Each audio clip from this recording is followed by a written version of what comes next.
हरिओम। एक कदम उजाले की ओर से मैं प्रीति आप सबका स्वागत करती हूँ।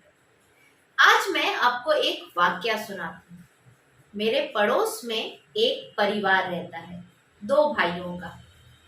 दोनों के बच्चे भी रहते हैं। तो जो बड़ा भाई है उसका एक 15 साल का बेटा है। पहले तो वो पढ़ाई में बहुत अच्छा था, लेकिन पिछले 2 सालों से उसके रिजल्ट काफी खराब आने लगे। मुझे भी आश्चर्य हुआ। पता किया तो पता चला कि उनकी फैमिली में कुछ इश्यूज चल रहे हैं। क्या इश्यूज चल रहे हैं? वो लड़का अपने परिवार से दूर जाके पढ़ाई करना चाहता है। उसे ऐसा लगता है कि साथ में रह के परिवार में इंटरफियरेंस बना हुआ है और उसकी प्रगति नहीं हो पा रही है। इसी बात को लेके आए दिन झगड़े होते हैं।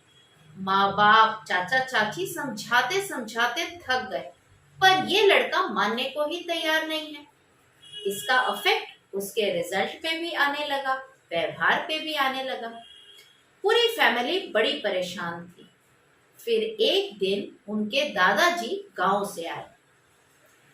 बड़े भाई ने अपनी समस्या अपने पिताजी के समक्ष रखी। पिताजी कुछ बोले नहीं, बड़े ही सुलझे हुए व्यक्ति हैं। फिर फ्राइडे का दिन था तो उन्होंने उस बच्चे से कहा कि बेटा, मेरा पतंग उड़ाने का बड़ा मन कर रहा है। क्या तुम्हारे मोहल्ले में पतंग मिल सकती है? बच्चा बोला कि हाँ दादाजी, नुक्कड़ पे जो दुकान है वो भैया पतंग भी बेचते हैं। दादाजी ने उसे पैसे दिए और कहा कि ठीक है, चलो शनिवार तुम्हारी छुट्टी भी है, हम दोनों दादा पोता मिलके पतंग उड़ाएंगे। बच्चा खुश हो गया, राजी हो गया। पतंग आई। शनिवार को सुबह सुबह ये बच्चा तैयार हो गया। दादाजी चलिए छत पे पतंग उड़ाते हैं। दादाजी संग संग चल पड़े। अब दादाजी ने पतंग उड़ानी शुरू की। धीरे धीरे पतंग बहुत ऊंची चली गई। बच्चा बड़ा खुश। दादाजी, आप तो पतंग उड़ाने में बड़े माहिर हैं, लेकिन जानते हैं ये पतंग और ऊंची जा सकती है अगर आप ये धागा तोड़ दें। दादाजी ने कहा, हाँ, तुम अगर सोचते हो तो ऐसा ही करते हैं, तोड़ दो धागा। धागा तोड़ दिया जाता है। अब वो पतंग कुछ दूर तो और ऊपर उड़ती है, मगर फिर लहराती लहराती नीचे कहीं अनजान जगह पे जाके गिर जाती है। अब यह बच्चा दादाजी का मुंह देखता है। तब दादाजी उसे जीवन का दर्शन समझाते हैं।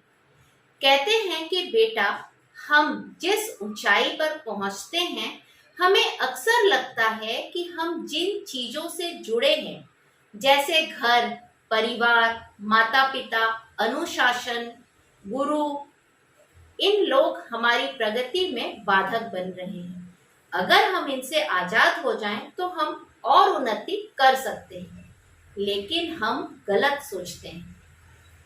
अगर हम अपना अस्तित्व इनसे अलग कर लें तो हमारा भी यही हश्र होगा जो इस पतंग का हुआ।